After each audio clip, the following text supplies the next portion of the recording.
Subscribe to our YouTube channel and press the bell icon to get the latest update. Register on our website eduriseindia.com to join our live classes. Hello students, कैसे हैं? And आपका एडुराइज India platform पे स्वागत है।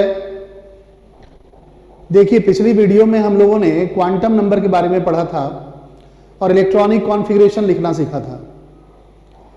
ठीक है, इसके बाद हमारा टॉपिक जो स्टार्ट होगा वो पीरियोडिक टेबल होगा। तो हम लोग स्टार्ट करते हैं पीरियोडिक टेबल को। periodic properties of elements and periodic classification of elements and periodic table, ये सारा हम लोग इसमें पढ़ेंगे।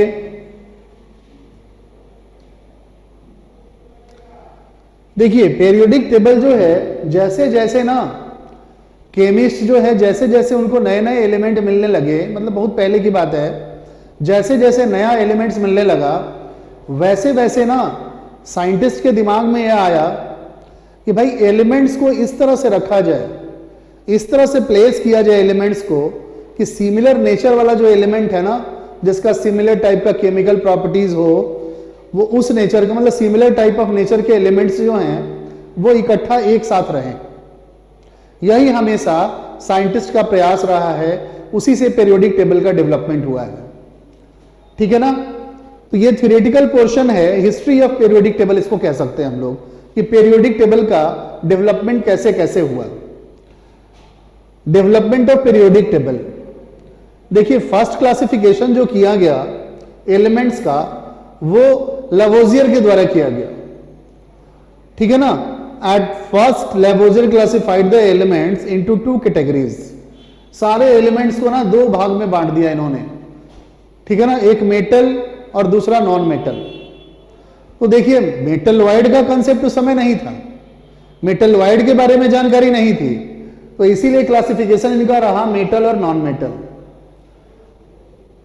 तो देखिए, this classification can not categorize the metalloid variety, उसको कैटेगराइज नहीं किया गया बिकॉज उस समय मेटलॉइड का कोई कंसेप्ट नहीं था। तो सबसे फर्स्ट क्लासिफिकेशन इन्होंने ही किया।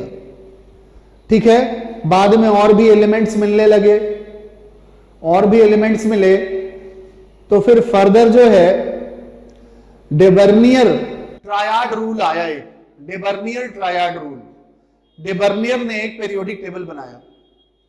ठीक है ना? और डेबर्नियर का पीरियोडिक टेबल बनाने के पीछे क्या उनका कंसेप्ट था कि उन्होंने तीन तीन एलिमेंट्स को एक साथ रखा, 3 एलिमेंट्स को एक साथ रखा, इसीलिए उसका नाम दे दिया ट्रायड। ठीक है? 3 एलिमेंट्स को उनके इंक्रीजिंग एटॉमिक मास के आधार पर रखा गया, और उनका यह था कंसेप्ट कि जो एलिमेंट को उन्होंने रखा, जो टर्मिनल एलिमेंट उसमें था, उसका ना एटॉमिक मास का जो एवरेज वैल्यू था वो बीच वाले का आता था। ठीक है? मगर ये भी बहुत दिन तक नहीं चल पाया। फिर भी इसके लैंग्वेज में देख लीजिए कि he made groups of 3 elements having similar chemical properties called triad। उन्होंने 3 एलिमेंट्स को रखा, ठीक है ना, जिनका केमिकल प्रॉपर्टीज सेम हो, सिमिलर केमिकल बिहेव के हों। ठीक है ना? सेकेंड उनका कॉन्सेप्ट क्या था ट्रायड का? The atomic weight of the middle element is nearly equal to the average atomic weight of first and third element. मतलब ऐसे एलिमेंट रखा गया, पहला, दूसरा, तीसरा, तो इन दोनों का जो एटॉमिक मास का एवरेज था वो बीच वाले एलिमेंट का था। ठीक है ना? वो एटॉमिक मास किसका था? बीच वाले एलिमेंट का था। देखिए, एग्जाम्पल के तौर पे आप देख सकते हैं कि उन्होंने कैसे रखा। जैसे क्लोरीन, ब्रोमीन, आयोडीन, इनको एक साथ रख लिया। भाई क्लोरीन, ब्रोमीन, आयोडीन का नेचर मिलता है। ठीक है ना? सबके ऑक्टेट में कितने होते हैं? आउटर मोस्ट ऑर्बिट में 7 इलेक्ट्रॉन्स होते हैं। ये सारे इलेक्ट्रोनेगेटिव एटम हैं, यानी कि केमिकल नेचर इनका सिमिलर है। और देखिए, इन्होंने ना एवरेज जैसे कैसे रखा? एटॉमिक मास के बढ़ते हुए क्रम में रखा, इंक्रीजिंग एटॉमिक मास के ऑर्डर में रखा इन्होंने। और देखिए, इन दोनों को अगर जोड़ेंगे और उसका अगर एवरेज लेंगे तो नियरली इक्वल किसके होगा? बीच वाले का होगा। एग्जैक्टली इक्वल नहीं, नियरली इक्वल। किसी का एग्जैक्टली इक्वल भी आता था, किसी का नियरली इक्वल भी आता था। वैसे ही देखिए कैल्शियम, स्ट्रॉन्सियम और बेरियम को रखा इन्होंने, कैल्शियम, स्ट्रॉन्सियम, बेरियम को। तो यहां पे कैल्शियम का एटॉमिक मास कितना है 40, इसका एटॉमिक मास कितना है 137, इसका एवरेज लेंगे तो करीब करीब 88.5 आएगा। ठीक है। वैसे यहां पे देखिए लिथियम, सोडियम, पोटेशियम, ये मेटल्स हैं, इलेक्ट्रोपॉजिटिव एलिमेंट्स हैं। इनका जो एवरेज मॉलिक्यूलर मास देख लीजिए, 7 और 39 को ऐड करके जो एवरेज मॉलिक्यूलर मास आया वो बीच वाले एलिमेंट का है, एकदम सेम आ गया। ठीक है ना।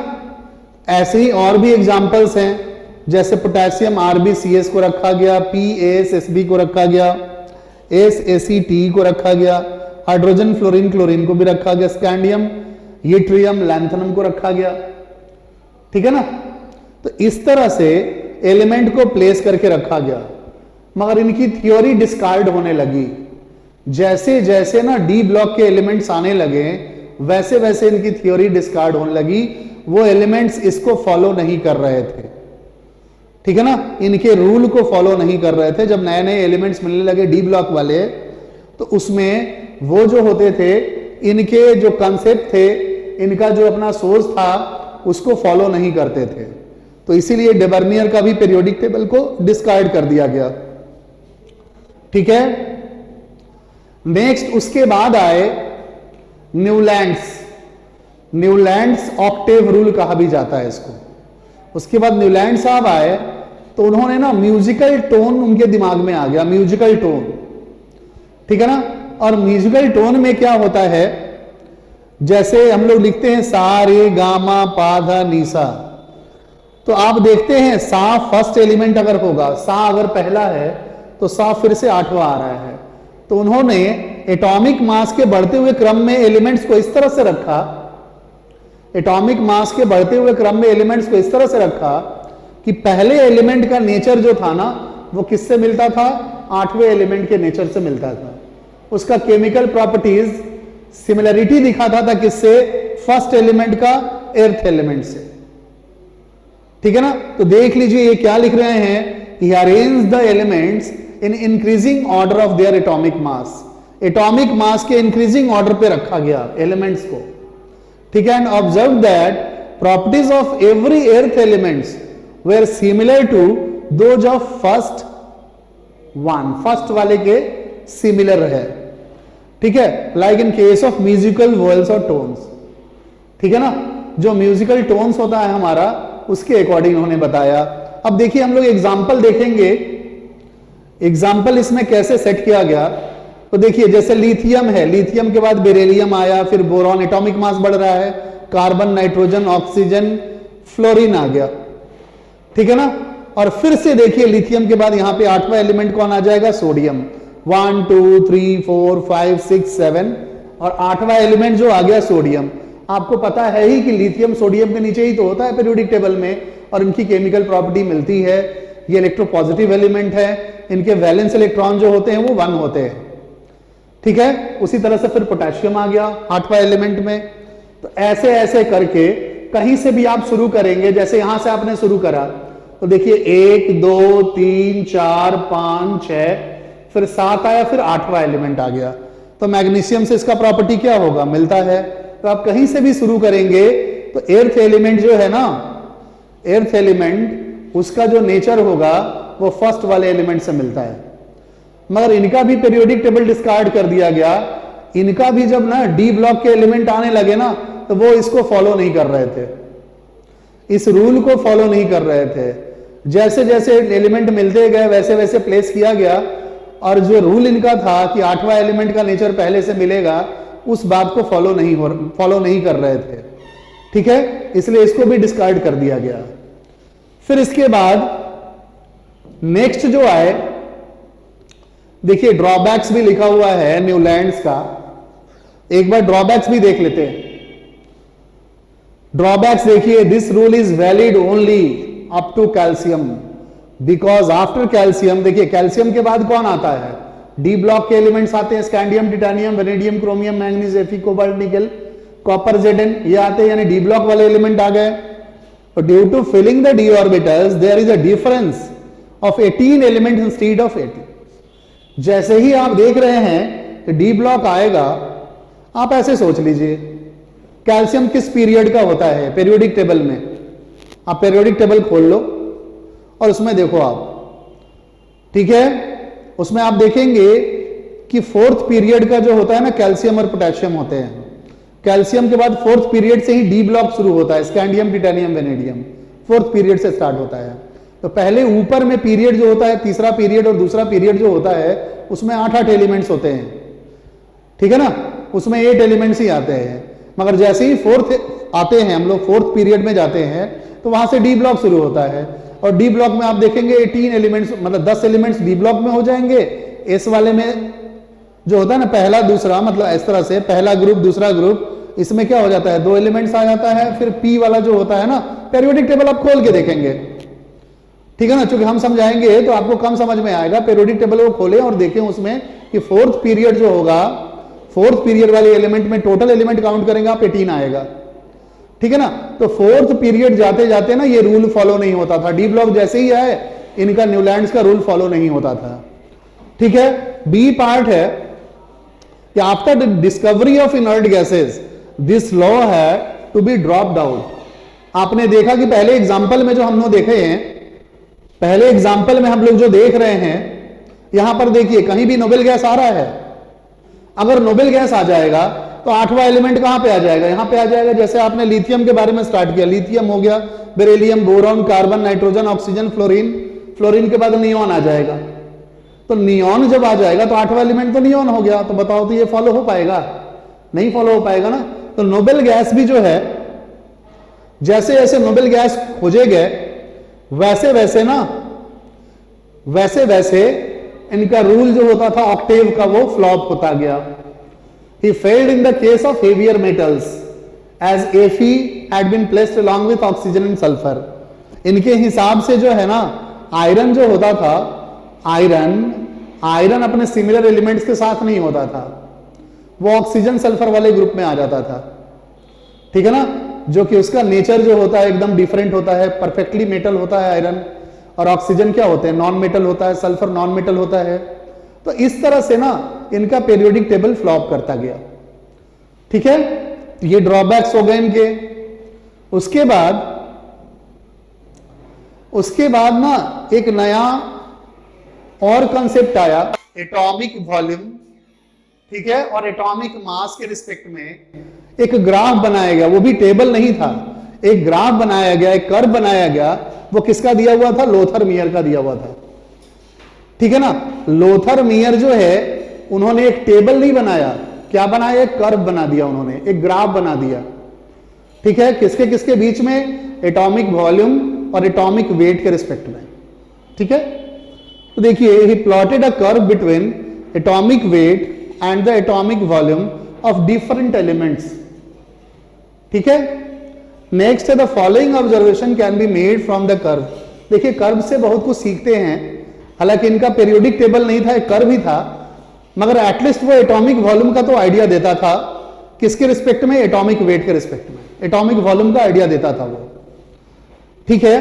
तो जो सबसे ज्यादा इलेक्ट्रोपॉजिटिव मेटल्स थे, पीरियोडिक टेबल आपने खोला होगा और देखा होगा, अल्कली मेटल्स सबसे ज्यादा इलेक्ट्रोपॉजिटिव होते हैं, तब अल्कलाइन अर्थ मेटल्स होते हैं, ठीक है ना। तो जो अल्कली मेटल्स और अल्कलाइन अर्थ मेटल होते थे, वो ना कर्व में सबसे ऊपर का पोजीशन रखते थे, मतलब उनका एटॉमिक वॉल्यूम सबसे ज्यादा था। क्योंकि ग्राफ जो है किसके बीच में है? एटॉमिक वॉल्यूम और एटॉमिक वेट के बीच में है, ठीक है। तो जो टॉप जो पिक बनता था ग्राफ का, पिक जो बनता था, जो टॉप बनता था, उस पर कौन होते थे? अल्कली मेटल्स होते थे। उनका एटॉमिक वॉल्यूम बहुत ज्यादा होता है, ठीक है ना। तो इनका ग्राफ भी देख लेते हैं हम लोग, ठीक है। इनका ग्राफ पहले देख लीजिए, ये ग्राफ था इनका। यहां पर ग्राफ दिया हुआ है एटॉमिक वॉल्यूम एटॉमिक वेट के रिस्पेक्ट में दिया हुआ है। देखिए, पिक कहां बन रहा है? ये पिक हो गया, ये पिक हो गया, ये सब देखिए पिक है, ग्राफ का ये सब पिक है, ठीक है ना। तो ग्राफ का आप पिक देख रहे हैं, तो ग्राफ का जो पिक देख रहे हैं, वो पिक पर कौन है? यही तो अल्कली मेटल होता है, जिसको फर्स्ट ग्रुप हम लोग कहते हैं पीरियोडिक टेबल में, जो फर्स्ट ग्रुप होता है। उसके बाद देखिए सेकेंड ग्रुप वाले जस्ट उसके नीचे आ रहे हैं, ठीक है ना। उसके नीचे आ रहे हैं सेकेंड ग्रुप वाले। फिर देखिए नॉन मेटल्स का, देखिए फिर एल्यूमिनियम हो गया, मैग्नीशियम हो गया। फिर यहां पर देखिए ग्राफ को अच्छे तरह से देखना है। कार्बन जो है देखिए नॉन मेटल्स जो है नीचे भी हैं और ऊपर की ओर भी हैं। नॉन मेटल्स ऊपर की ओर भी हैं और नीचे की ओर भी हैं। यानी कि हम कह सकते हैं नॉन मेटल्स जो हैं असेंडिंग ऑर्डर में ऊपर जा रहे हैं। और डी ब्लॉक वाले एलिमेंट्स को देखिए आप, मॉलिब्डेनम हो गया, निबोडियम हो गया, रोडियम हो गया, जिरकोनियम हो गया। जो डी ब्लॉक वाले एलिमेंट्स होते हैं जो पेरियोडिक टेबल में डी ब्लॉक में हैं, वो देख रही हैं डिसेंडिंग ऑर्डर में है वो। तो आप देखिएगा नॉन मेटल इस ग्राफ में जो होता था असेंडिंग ऑर्डर में ऊपर की ओर जाता था, और जो डी ब्लॉक वाले एलिमेंट्स थे वो डिसेंडिंग ऑर्डर में थे। और भी बहुत सारी बातें हैं वो हम लोग इसके थ्योरी में देख लेते हैं। ठीक है, वो देखिए बी पार्ट है कि लेस इलेक्ट्रोपॉजिटिव एलिमेंट, सब पोजीशन बताया हुआ है, पूरा डिस्क्रिप्शन है। चूंकि ये क्या है, पीरियोडिक टेबल का हिस्ट्री है। ठीक है ना, तो हिस्ट्री एक बार पढ़ना चाहिए, एक बार जान लेना चाहिए कैसे कैसे पीरियोडिक टेबल का डेवलपमेंट हुआ है।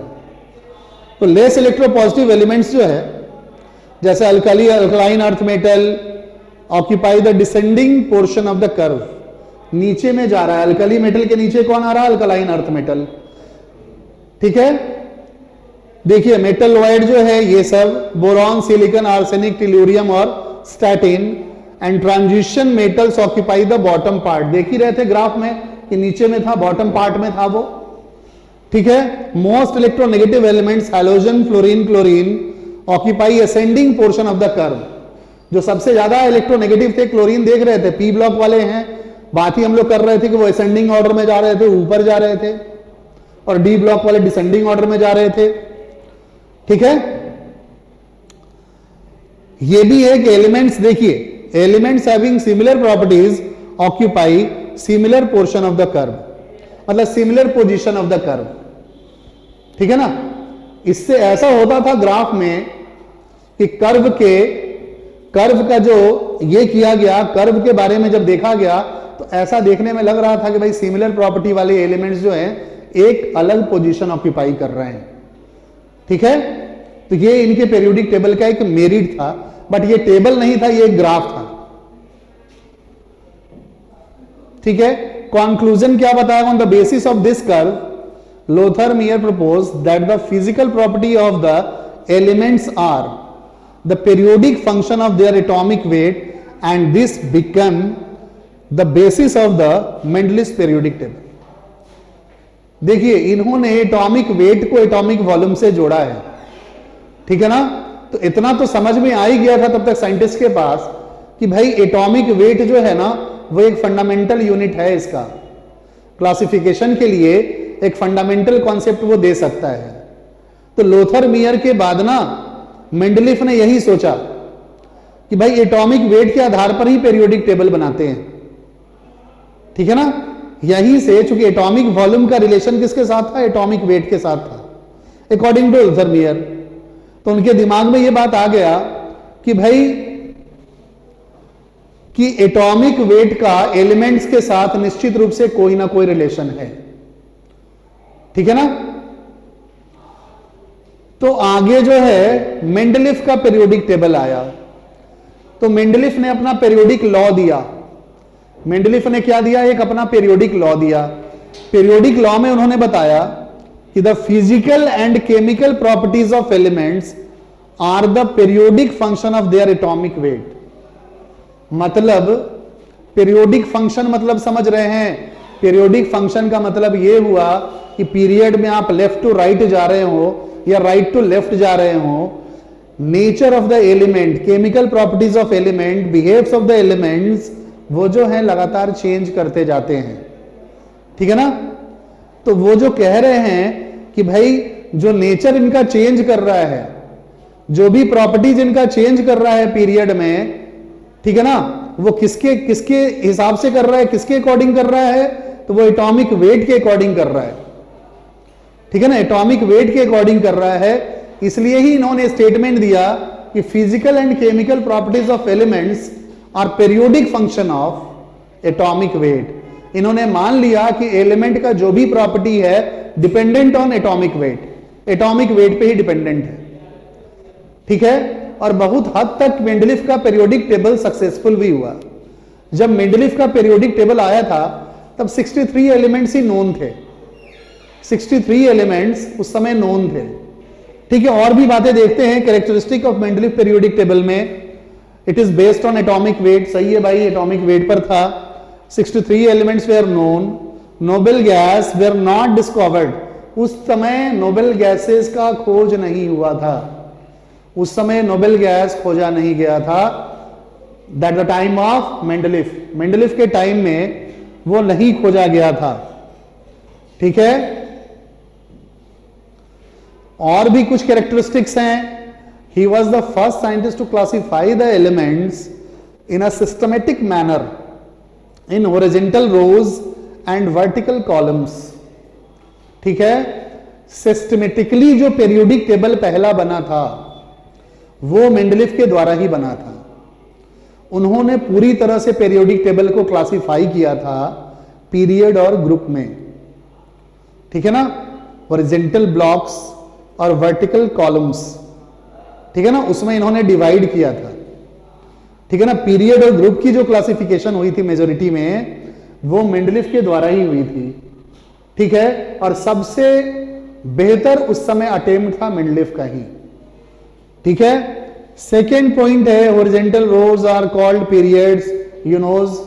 ठीक है ना, and there were 7 periods in Mendeleev periodic table, ये भी सही है कि 7 पीरियड्स थे। जो मेंडलीफ का पीरियोडिक टेबल है उसी को तो इंप्रूव करके हम लोग मॉडर्न पीरियोडिक टेबल पढ़ते हैं, उसी का इंप्रूव्ड फॉर्म है मॉडर्न पीरियोडिक टेबल का। तो बेसिकली ये तो हमारा हिस्ट्री है, हम लोग को तो पढ़ना है सीधा सीधा मॉडर्न पीरियोडिक टेबल से ही मतलब है, और क्वेश्चन भी पूछे जाते हैं उधर से ही पूछे जाते हैं, या कोई भी कंसेप्ट डेवलप होगा आपका तो वहीं से होगा। ठीक है, नेक्स्ट पॉइंट है vertical columns are called groups. Vertical जो कॉलम आ रहे हैं ऊपर से नीचे उनको ग्रुप कहा गया। And there were 8 groups in Mendeleev periodic table. देखिए यहां पे ग्रुप्स की संख्या इसमें 8 थी। जो पुराना वाला जो मेंडलीफ पीरियोडिक टेबल है ना, उसमें ग्रुप्स की संख्या कितनी थी? 8 थी, और पीरियड उसमें 7 था। ठीक है, each groups up to 7th is divided into subgroups. वो जो ग्रुपिंग का डिवाइड किए थे, एक ग्रुप में 2 ग्रुप्स होते थे जिसको सब ग्रुप कह दिया गया था। जैसे फर्स्ट ग्रुप जो है उसमें क्या था? फर्स्ट ए था और फर्स्ट बी था, सब ग्रुप हो गए वो। ठीक है ना, वो सब ग्रुप के आधार में डिवाइड कर दिया गया था। तो 1 to 7 तक सब ग्रुप्स थे। First A, first B, second A, second B, third A, third B, fourth A, fourth B, इस तरह से सब ग्रुप्स में डिवाइडेड थे। ठीक है, अब देखिए भाई बी ग्रुप के बारे में बताया जा रहा है कि इसमें ट्रांजिशन एलिमेंट्स थे। ठीक है, वो हम लोग आगे देखेंगे, इनका पीरियोडिक टेबल जो है उसको देखेंगे, उसमें क्या थे? ट्रांजिशन एलिमेंट्स थे। ठीक है, जैसे फर्स्ट में ऐसा था ना, फर्स्ट वाले ग्रुप में फर्स्ट ए लेते हैं और फर्स्ट बी लेते हैं। ठीक है जी, तो इसमें था ऐसे lithium, sodium, potassium, rubidium, caesium, ऐसे। उसके बाद फ्रांसियम। वैसे ही यहां पर फर्स्ट बी जो बना था, कॉपर था, एजी था, एयू था, ऐसे डिवाइड कर दिया गया। ठीक है ना, तो ये ट्रांजिशन एलिमेंट्स हो गए, और ये क्या हो गया? अल्कली मेटल्स हो गए। The elements belonging to the same group exhibit similar properties. Group में जो एलिमेंट्स आ रहे थे, एक ही ग्रुप में जो आ रहे थे, उनका प्रॉपर्टीज क्या था? सिमिलर था, सिमिलर केमिकल बिहेव था उनका। ठीक है, नेक्स्ट देखिए मेरिट्स और advantage of Mendeleev periodic table. ये बस पीरियोडिक टेबल का हिस्ट्री है, इसको ना एक बार अच्छे से पढ़ लेना चाहिए। Study of elements. For the first time all the known elements were classified in groups according to their similar properties. So the study of the properties of elements becomes easier. ठीक है, जब एक ही नेचर के element, एक ही chemical properties के element अगर एक ही group में पाए जाएंगे तो आप ये सोचिए कि फिर एलिमेंट्स के बारे में पढ़ना कितना आसान हो जाएगा, मोस्ट इजी हो जाएगा। किसी एक की प्रॉपर्टी पढ़ेंगे, दूसरे की पता चल जाएगी, तीसरे की पता चल जाएगी। ठीक है, नेक्स्ट है प्रेडिक्शन ऑफ न्यू एलिमेंट्स। देखिए जैसे जैसे नए एलिमेंट्स खोजे गए, ये पॉइंट्स देखिए, जैसे जैसे नए नए एलिमेंट्स खोजे गए तो मेंडलीफ के पेरियोडिक टेबल में ना बीच बीच में गैप्स थे, और जो नया एलिमेंट मिलता था ना वही गैप में वो फुलफिल हो जाता था, उसी गैप में भर जाता था। ठीक है, उनके पेरियोडिक टेबल में क्या थे, गैप्स थे। जैसे मान लो एटॉमिक मास किसी का 4 आ गया, किसी का 6 आ गया, किसी का 10 आ गया, तो 10 से पहले जो है वो तो खाली होगा, वो खाली ग्रुप होगा। तो वहां पर जो नए एलिमेंट्स मिलते थे अपने आप वहां पे अपना जगह बना लेते थे। ठीक है ना, तो ये एक सिस्टमेटिक पेरियोडिक टेबल का फॉर्म था। ठीक है, अब आगे देखते हैं, जैसे स्कैंडियम हो गया, गैलियम हो गया, जर्मेनियम, टेक्नीटियम, ये सब नए नए एलिमेंट्स मिले थे। ठीक है ना, where the elements whose position and property were well defined by Mendeleev even before their discoveries, and he left the blank spaces, जो खाली जगह था, for them in his periodic table। ठीक है, देखिए the blank space at the atomic weight 72 in the silicon group was called एका silicon. जैसे 72 के लिए गैप जो आया था उसमें मेंडलीफ ने अपने नाम रख दिया था, एका सिलिकन नाम रख दिया था। वो जो एलिमेंट होगा वो एका सिलिकन होगा। बाद में वो जर्मेनियम मिल गया, बाद में उसका नाम रख दिया गया जर्मेनियम, वो एलिमेंट मिल गया। ठीक है, and the element discovered letter was name germanium, उसका नाम क्या रख दिया गया, जर्मेनियम रख दिया गया। ठीक है, फर्दर देखिए, सिमिलरली उसी तरह से मिला, एका एल्यूमिनियम बोला गया, पहले नाम रखा गया एका एल्यूमिनियम, और गैलियम के नाम से वो मिल गया, उसका नाम गैलियम रख दिया गया। उसी तरह से एका बोरॉन रखा गया, खाली स्पेस में एलिमेंट जो जाएगा वो एका बोरॉन होगा, तो वहां पर एक नया एलिमेंट आया स्कैंडियम, तो स्कैंडियम के लिए एका बोरॉन नाम रख दिया गया था। एका सीलियम जर्मेनियम के लिए हुआ, एका मैंगनीज टेक्नीटियम के लिए है, जिसको कहते हैं एका मैंगनीज। ये सब छोटे छोटे कंसेप्ट है, छोटे छोटे चीजें हैं जिनको याद रखना होता है, कभी कभी एग्जाम्स में पूछ देते हैं। ठीक है, इसलिए प्रॉपर वे में इसको लिख के स्लाइड में डाल दिया गया है। ठीक है, कि जो इंपॉर्टेंट लगे आपको उसको ये कीजिए, जैसे इसको पॉइंट आउट कीजिए, ये अभी तक किसी एग्जाम में नहीं पूछा है, कभी भी पूछ सकता है। ठीक है, correction were done in the atomic weight of the element और यूरेनियम हो गया बी, इंडियम हो गया, गोल्ड हो गया, प्लैटिनम हो गया। अब देखिए इसमें डिमेरिट्स पे देखिए, एटॉमिक वेट में करेक्शन भी किया गया। बहुत सारा तो शोध होता ही है, रिसर्च होता ही रहता है। कभी एटॉमिक वेट कैलकुलेट जो किया, मास स्पेक्ट्रोग्राफ से हम लोग एटॉमिक वेट कैलकुलेट करते हैं, तो मास स्पेक्ट्रोग्राफ में कोई अगर मान लो थोड़ी सी त्रुटि रह गई तो वो पीरियोडिक टेबल में प्लेसमेंट की वजह से उस त्रुटि को दूर किया गया, उस प्रॉब्लम को दूर किया गया। जो भी कम या ज्यादा आ रहा था उसको उसके हिसाब से ही दूर किया गया कि भाई ये दो एलिमेंट के बीच में आ रहा है, इसका मतलब एटॉमिक वेट इसका इतना हो सकता है। ठीक है ना, आप भी अंदाजा लगाते हैं कि एटॉमिक वेट याद नहीं है तो दो एलिमेंट का देख लेंगे, आगे पीछे वाला याद है तो सोच लेते हैं अरे यार बीच वाले का इतना होना चाहिए, ऐसा करते हैं ना। तो उस समय भी लोग किया, जिससे उसमें करेक्शन हुआ। ठीक है, अब देखिए मेंडलीफ पीरियोडिक टेबल के ड्रॉबैक्स क्या हैं, डिमेरिट्स क्या हैं। तो एक तो पोजीशन ऑफ हाइड्रोजन जो है वो डिफाइंड नहीं है, वेल डिफाइंड नहीं है, वो तो अल्कली मेटल के साथ है। तो hydrogen resembles with both alkali metals and halogens. आपको पता है कि हाइड्रोजन का दोनों तरह का नेचर होता है, it has tendency to loss electron और it has tendency to gain electron. ये इलेक्ट्रॉन ले भी सकता है और दे भी सकता है। ठीक है ना। तो अगर इलेक्ट्रॉन दे रहा है, एक इलेक्ट्रॉन का लॉस कर रहा है, दैट मीन्स अल्कली मेटल वाला नेचर है इसका। और अगर इलेक्ट्रॉन गेन कर रहा है तो इसका मतलब हेलोजन की तरह नेचर है इसका, 1 इलेक्ट्रॉन गेन कर रहा है तो, ठीक है। तो इसका पोजीशन डिफाइंड नहीं है। ये प्रॉब्लम तो अभी तक पीरियोडिक टेबल में है, ठीक है। नेक्स्ट देखिए, आइसोटोप्स का कहीं पोजीशन नहीं है।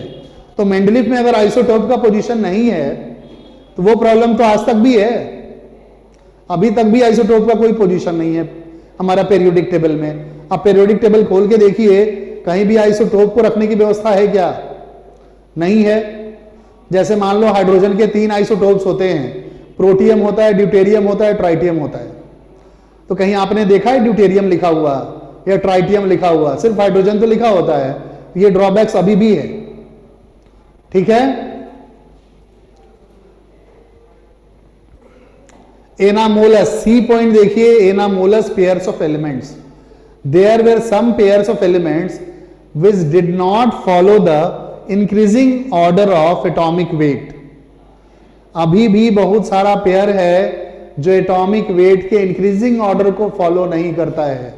भाई बहुत ऐसा है जिसका एटॉमिक वेट कम है मगर वो पहले आ जाता है, ठीक है। नेक्स्ट स्लाइड में देखेंगे हम लोग इसके एग्जांपल्स को। जैसे argon and cobalt were placed before potassium and nickel respectively in the periodic table but having higher atomic weight respectively. अब देखिए आर्गन का एटॉमिक मास कितना है? 39.9 है एक्चुअल, और इसका 39.1 है। आप बताइए तो आर्गन जो एकदम राइट में है उधर है, ठीक है ना। और ग्रुप में भी पहले है, 4th पीरियड में ये है, 3rd पीरियड में ये आ जाएगा। तो देख रहे हैं उधर है, ये क्या है? ये आप देख रहे हैं ना किधर है आर्गन। पीरियोडिक टेबल खोल के देखिए आप, उसमें पता चलेगा। जैसे कोबाल्ट है, कोबाल्ट का 58.9 है और निकेल का 58.6 है। निकेल कहां आता है? कोबाल्ट के बाद आता है, तो उसका कम नहीं होना चाहिए ना, एटॉमिक वेट तो ज्यादा होना चाहिए, मगर यहां पर देखिए कम हो गया, ठीक है। अब टेल्यूरियम हो गया, आयोडीन हो गया, वैसे ही थोरियम हो गया और पैलेडियम हो गया, ठीक है। तो ये सब ड्रॉबैक्स रह गए हैं। तो ये सब जो है ध्यान में रखना है आपको। ये एक इंपॉर्टेंट इंफॉर्मेशन है, ठीक है। डी देखिए, like elements were placed in different groups. Similar nature का बहुत बारी एलिमेंट जो है वो ना डिफरेंट ग्रुप्स में पहुंच गया है। जैसे आप प्लैटिनम को देख लीजिए और गोल्ड को देख लीजिए। गोल्ड में अगर देखेंगे ये कौन सा, प्लैटिनम कहां है? 8 ग्रुप में है, 8वां नंबर में है, ठीक है ना। या मॉडर्न पीरियोडिक टेबल में, भाई मेंडलीफ में तो यही था क्लासिफिकेशन, इस तरह से था, ए और बी करके था। तो प्लैटिनम जो है 8वें में है और दोनों सिमिलर नेचर के हैं, दोनों इनर्ट है, एकदम इनर्ट एलिमेंट कहे जाते हैं इनको। तो ये देखिए कॉपर के फैमिली में है, ठीक है। ये कहां पर है? कॉपर के फैमिली में है। और प्लैटिनम देख लीजिए निकेल के फैमिली में है। पीरियोडिक टेबल खोल के देख लीजिए, निकेल के फैमिली में प्लैटिनम आ जाएगा और ये कहां पे आएगा? कॉपर के फैमिली में आएगा, ठीक है। तो दोनों का नेचर तो बहुत कुछ मिलता जुलता है मगर फिर भी डिफरेंट ग्रुप्स में ये हैं। ये एक ड्रॉबैक हो गया, ठीक है।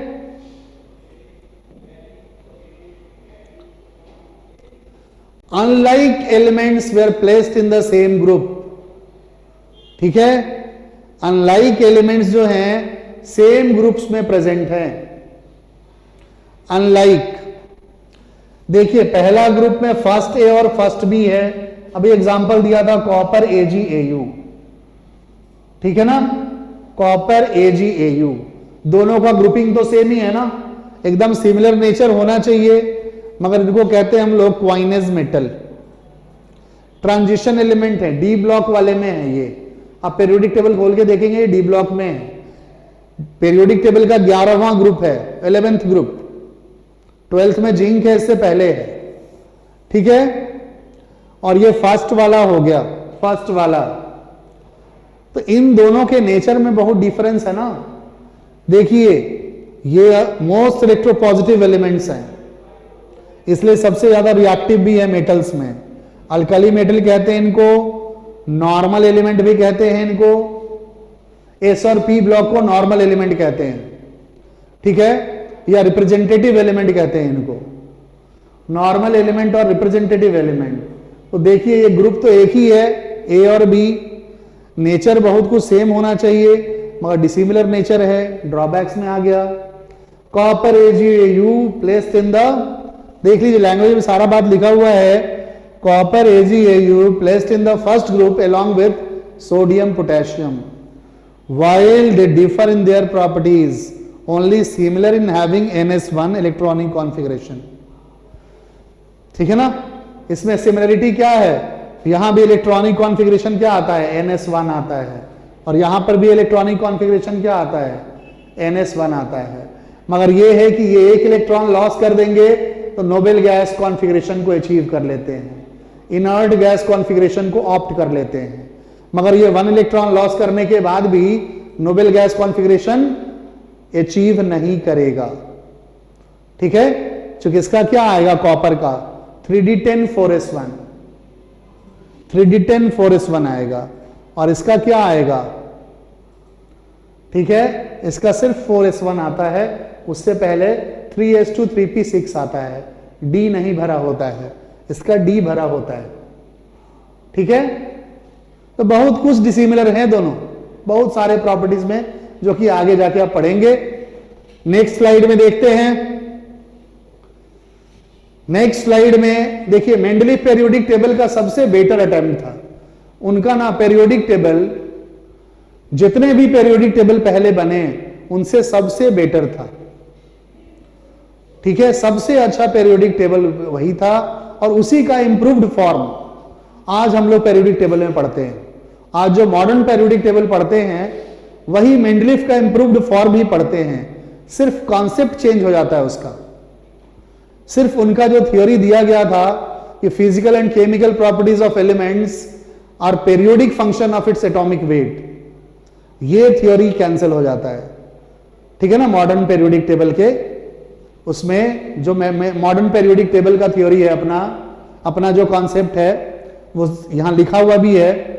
सबसे पहले कि भाई मॉडर्न पेरियोडिक टेबल जो बना, या मॉडिफाइड मेंडलीफ पेरियोडिक टेबल इसको कहते हैं, मतलब मेंडलीफ को ही मॉडिफाई किया गया है, ठीक है। It was proposed by Mosle, ये जो प्रपोज किया गया वो किसके द्वारा किया गया है, मोसले के द्वारा।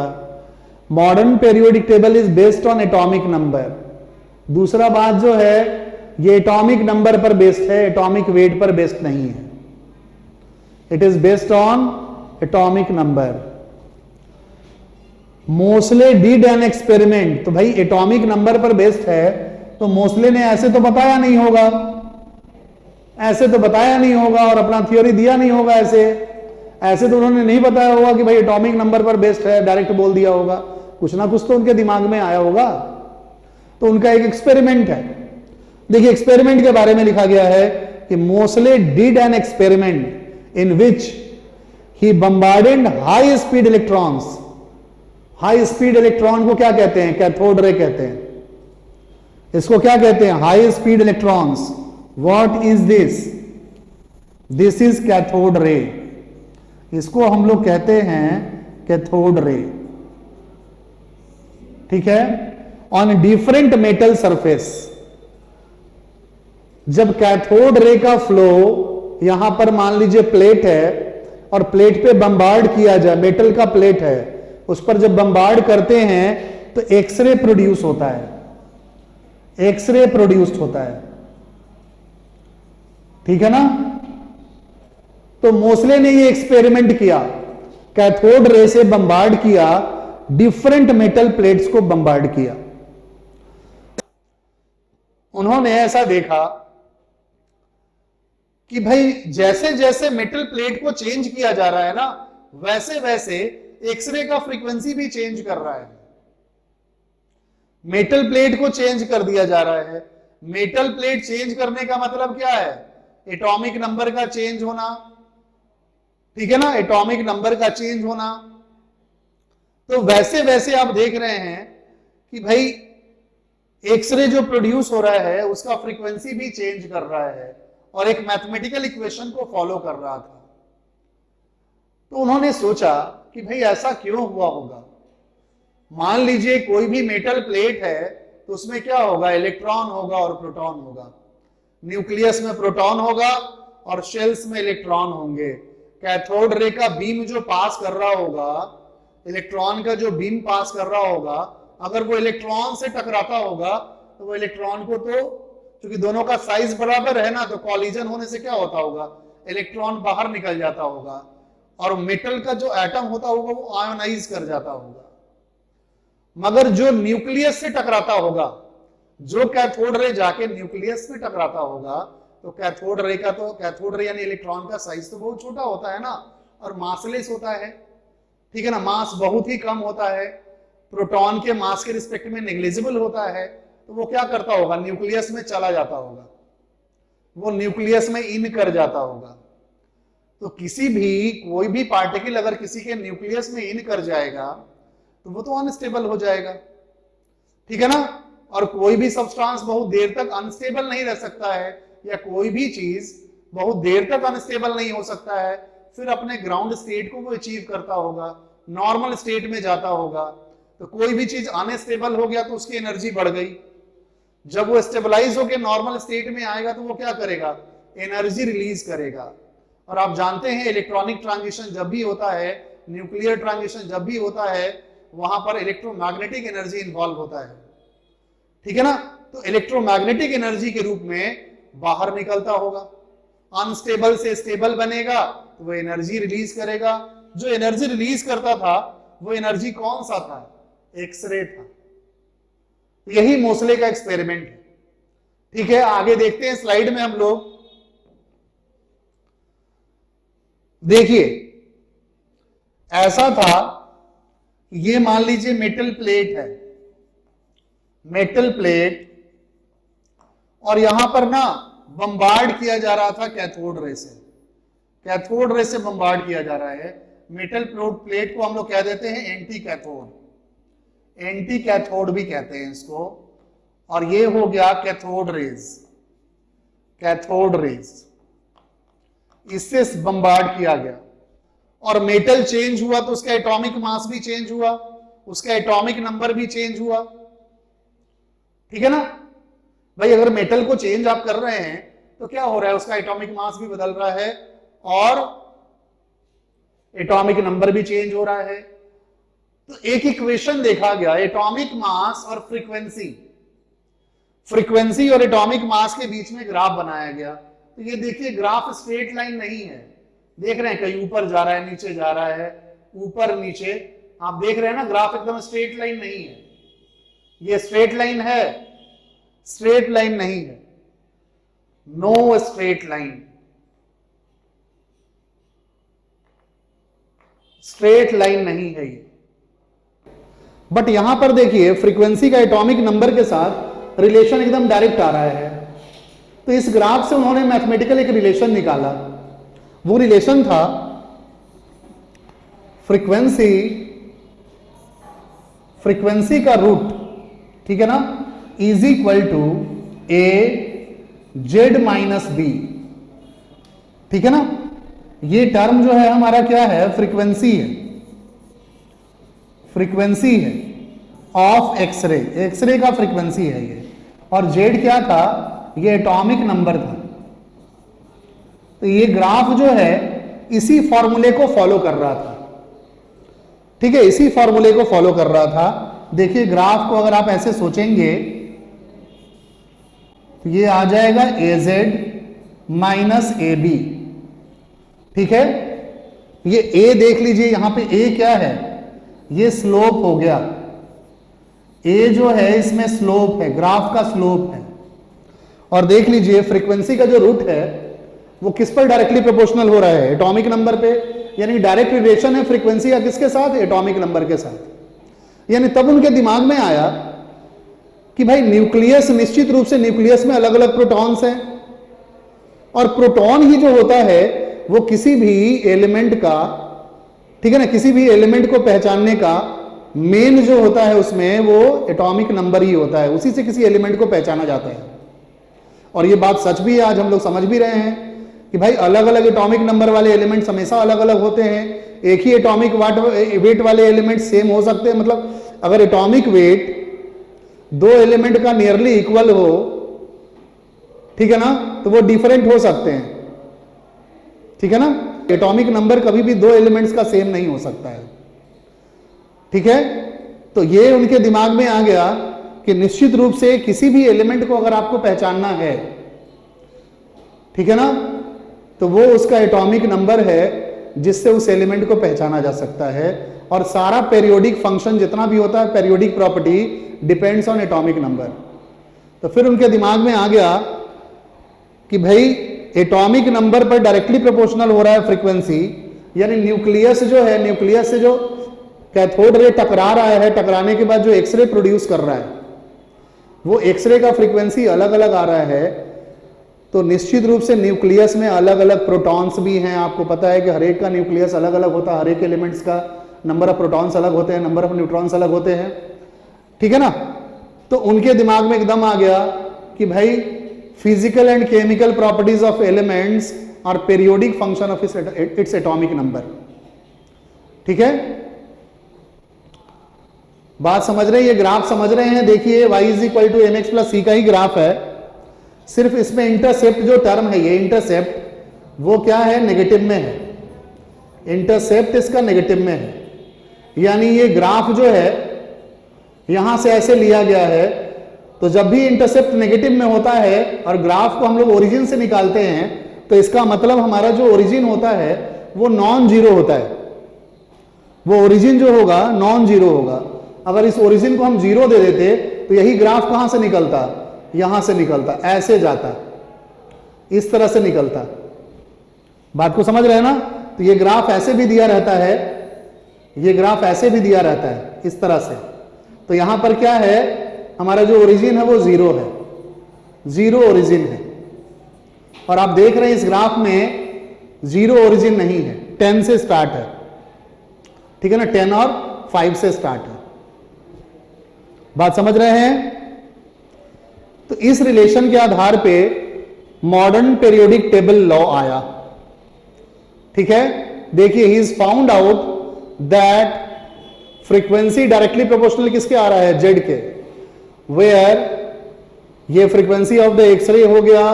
From this experiment mostly concluded that the physical and chemical properties of elements are the periodic function of their atomic number.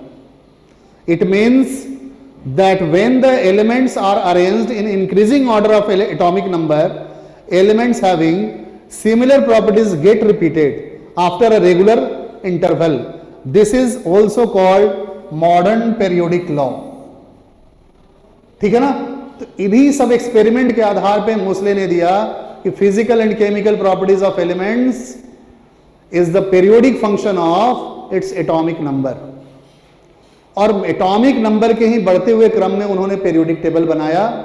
तब उनके दिमाग में आ गया कि अब जो है सिमिलर टाइप के एलिमेंट्स जो होंगे, सिमिलर नेचर वाले जो एलिमेंट्स होंगे, वो एक ही ग्रुप के अंदर आ जाएंगे, ठीक है। तो ये हमारा मॉडर्न पेरियोडिक लॉ है। अगर आपको ये वीडियो पसंद आया हो तो काइंडली इसको लाइक कीजिए, शेयर कीजिए, ठीक है, और दूसरे स्टूडेंट तक इसको पहुंचाइए। Thank you. Subscribe to our YouTube channel and press the bell icon to get the latest update. Register on our website eduriseindia.com to join our live classes.